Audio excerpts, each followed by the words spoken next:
আসসালামু আলাইকুম ওরহমতুল্লাহি ওবারকাতুহু। সম্মানিত প্রিয় দর্শকবৃন্দ, আজ আমাদের বাক্সিমূল ইউনিয়নে আস-সুন্নাহ ফাউন্ডেশনের উপহার সামগ্রী দেওয়া হবে টোকেন সিস্টেমে। যারা টোকেন পেয়েছে তারাই আলহামদুলিল্লাহ পাবে। এখানে কোনো অন্য সিস্টেমে দেওয়ার কোনো সিস্টেম নাই। আমাদের বাংলাদেশের রত্ন এবং গর্ব আমাদের শেখ আহমদুল্লাহ পুরো বাংলাদেশ নিয়ে কাজ করতেছে আস-সুন্নাহ ফাউন্ডেশন নিয়ে।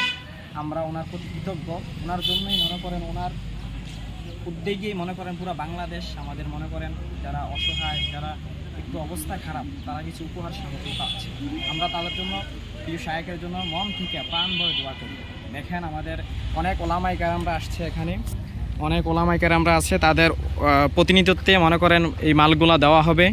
পুরো বাক্সমূলের লোকজন আসছে মাঠের বাইরে, তাদেরকে ভিতরে যখন নাম ঘোষণা করবে তারা সবাই ঢুকবে, যার যার বস্তার সামনে শেষে দাঁড়াবে। তো ওলামায়ে কেরামদের অধীনেই এই আপনার উপহার সামগ্রীগুলা সবাইকে পৌঁছে দেওয়া হবে। সকাল থেকে আমাদের মাদ্রাসার ছাত্ররা, অনেক মাদ্রাসার ছাত্ররা পরিশ্রম করতেছে, আমাদের স্বেচ্ছাসেবকরা পরিশ্রম করতেছে। এখানেও আমাদের কুমিল্লা মহানগরের জামাল ভাই আছেন এবং বুরুচুং নোয়াপাড়া জামিয়া আরিয়া মাদ্রাসার আমাদের স্বপন স্যার আছেন, প্রিয় আলামিন ভাইও আছেন। সকাল থেকে পরিশ্রম করতেছেন, অনেক আমাদের ভাইয়েরা সকাল থেকে পরিশ্রম করতেছেন আছেন।